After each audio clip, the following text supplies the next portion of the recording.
والله يدعو إلى دار السلام ويهدي من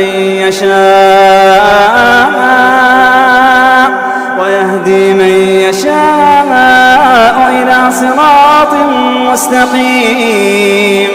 للذين أحسنوا الحسنى وزيادة ولا يرهق وجوههم قتر ولا ذلة أولئك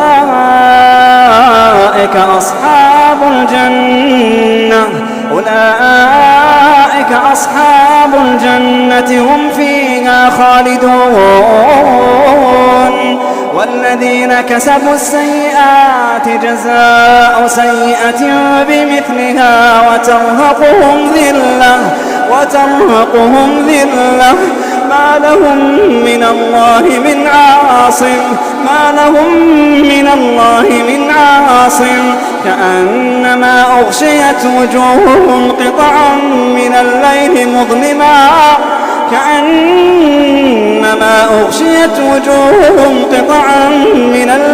مظلما أولئك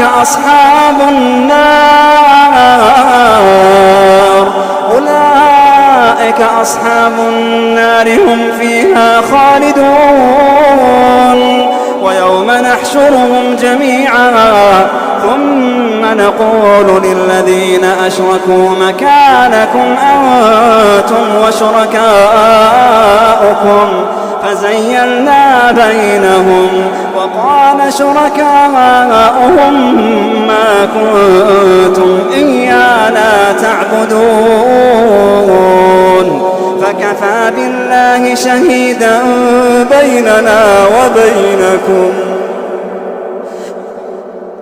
فكفى بالله شهيدا بيننا وبينكم إن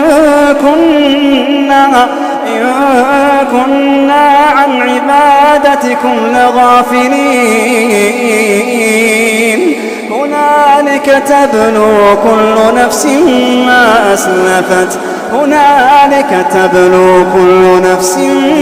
أسلفت وردوا إلى الله مولاهم الحق وضل عنهم ما كانوا يفترون.